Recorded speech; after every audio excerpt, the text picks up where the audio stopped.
to be talking about, as I mentioned to the folks, homeschooling. You were homeschooled, and we'll have you tell your story get started at ASAP. But let me first just say, for people, to set the table briefly, that one of the reasons why this subject is it's a perennial subject that we need to be discussing.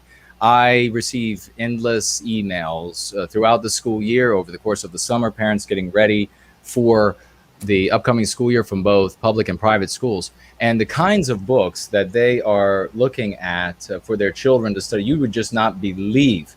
And we had, in fact, Jilly, who is in the chat tonight, sent a message with these different story titles. I don't know if I should mention the actual stories or not, but essentially the book titles or not. Maybe I will, maybe if not this show, maybe another one, or this gathering. But suffice it to say that these are very young, elementary age children. And over the course of this year, they are going to be reading a book. It looks like, was it 2 books, about how awful that Black people have been treated by evil white people. A book about how awful Jewish people have been treated by white people. A book about how awful Asians have been treated by white people. A book about how awful is that American Indians have been treated by white people. And I'm not sure if I see here or not, but I'm sure maybe they'll work Arab people in there as well. So can you imagine taking these white babies, these little white angels, and then telling them over the course of an entire year, I think there are something like 9 books that they'll be going through in this elementary level education, and this is both public and private schools where this is happening. The totality of the year is education about how evil your people are, how evil your people is, how evil, therefore, you are as a member of that people. And of course, all of these stories are going to be teaching these young white children, as has been the case all. And mind you, now, this is not called critical race theory. This is where it's most powerful, when it is sewn into narratives, when it is sewn into fiction, when it is sewn into fictionalized history.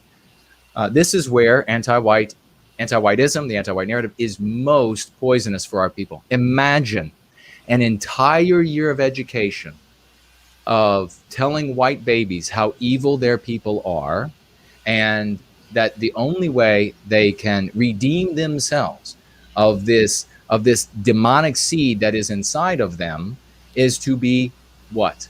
Anti-white. Children will believe anything. That is why we have to protect our children from anti-whiteism. Now, even though it's a perennial issue that we need to be focused on 100% of the time, there are times when it becomes more important to talk about it. And those times are when it becomes more important is when you begin to see a body of thought, and this is ebbed and flowed in white sympathetic spheres, a body of thought, a school of thought, that if you just move away from the regime, if you just move away from their school system, everything's going to be okay. If you just don't show them the current poison coming out of Hollywood and these other places, Atlanta, Georgia, now these other places, if you don't show them but if you show them poison that's 50 years old, you let them watch the movies that were 50 years old, you let them watch the TV shows or whatever that are 50 years old, that it's going to be okay then. My friends, it's not going to be okay. And here's why. Even if you take your children and decide, okay, you're going to homeschool them, even if you had the optimal scenario, you've got a little village of white people and they all are white sympathetic, and so you're going to be homeschooling every single one of them, and they're not going to watch any anti-white entertainment whatsoever. Not the 50-year-old stuff, not 100-year-old stuff, not 5-year-old stuff. They're not watching anything that could be anti-white. My friends, who composes society? People who have been infected with anti-whiteism. You do not have to be at a laboratory and get bitten by the creature that gives you the fatal disease. If the disease can be passed from an animal to a human being, and therefore from the animal to some other human being, and then can be passed, one of these zoonotic diseases passed from person to person, all you need do is be a human being in human society, and you will then be infected. You will then be surrounded by anti-whiteism. I want you all to hear this again. You don't have to get anti-whiteism from a hardcore anti-white. You don't have to get it from a hardcore teacher, anti-white teacher, or hardcore anti-white curricula. You will be inundated, swamped, monsooned by it by merely going to the grocery store, having friends that weren't all also isolated in some impossible way, some greenhouse from the rest of society. You will get it from your coworkers and colleagues. It will be everywhere. And if you are not inoculated against it, and more importantly, if you are not inoculating your children against this disease, this anti-white disease, then they too will become infected. If it were the case that raising people, children at home with all homeschooling, if that produced people that would be white sympathetic, white positive, then every single homeschooler would be that way. And we would see the anti-whites putting such pressure on the laws regarding homeschooling that you wouldn't even be able to imagine. More importantly, all of the ranks of the white sympathetic sphere would be composed of people that were all homeschooled. You do not see that. More importantly, you can look back in history, and our people knew all of the European myths.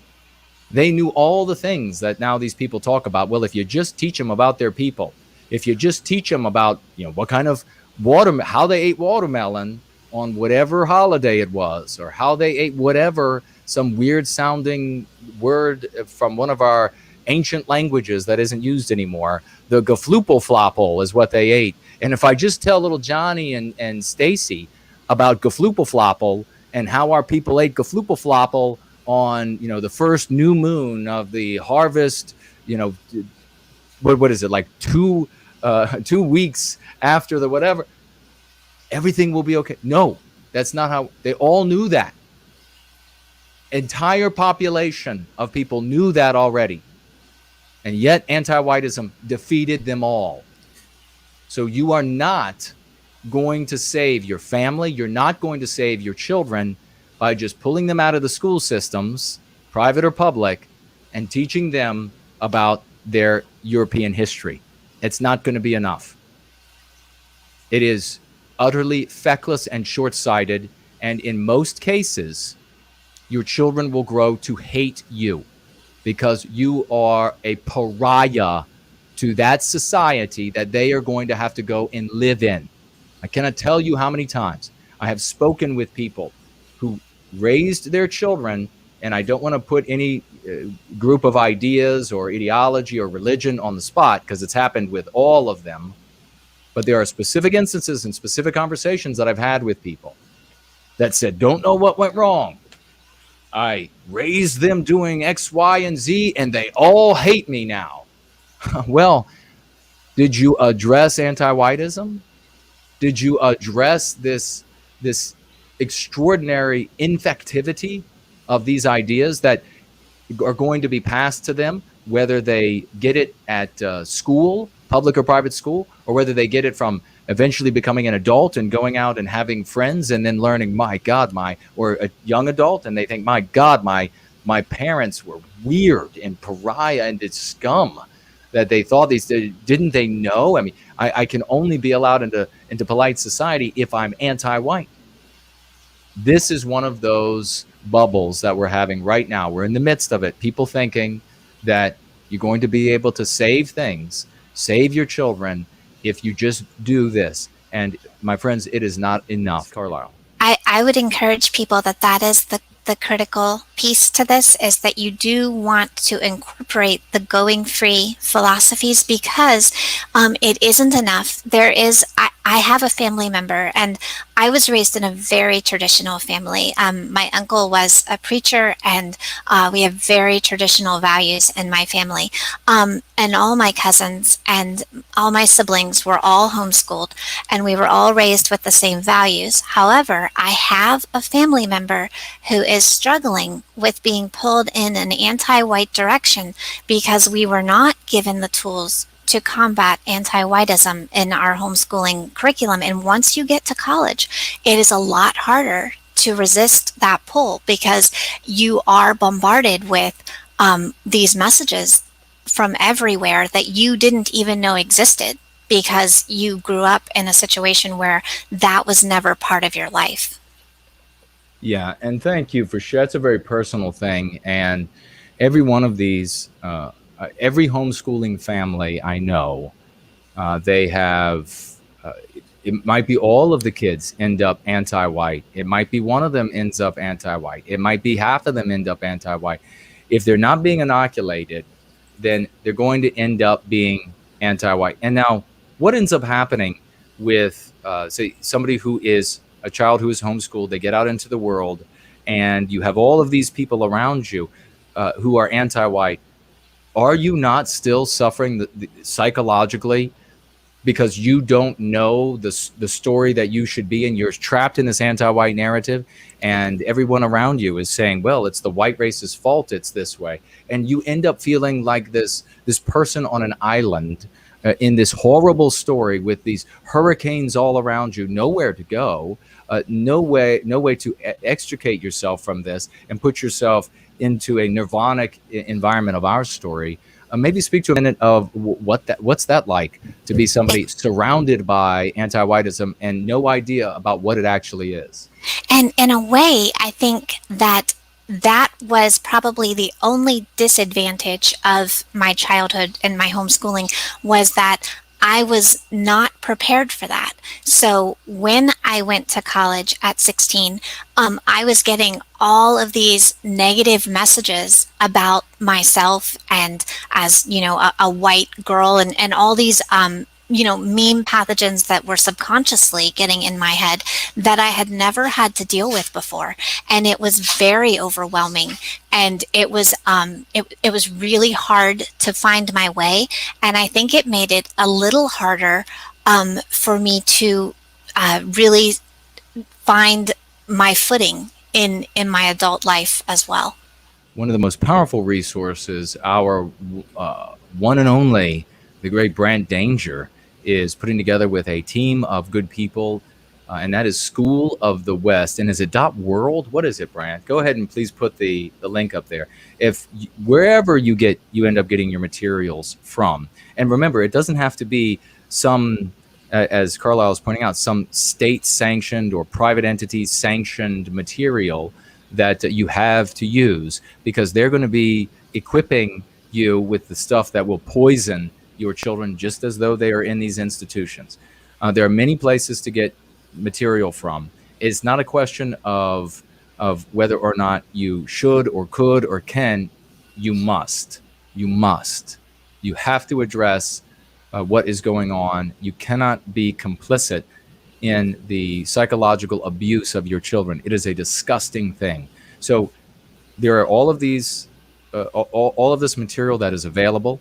You have School of the West that is day after day becoming more robust and more of a tool for our people in the homeschooling. So wherever you get your material from, make sure you avail yourself of the growing wealth of knowledge and tools available at School of the West, because that is going to be focused entirely in a white positive way. There's nothing white negative about it. It's not going to be telling you to go focus on some other group of human beings.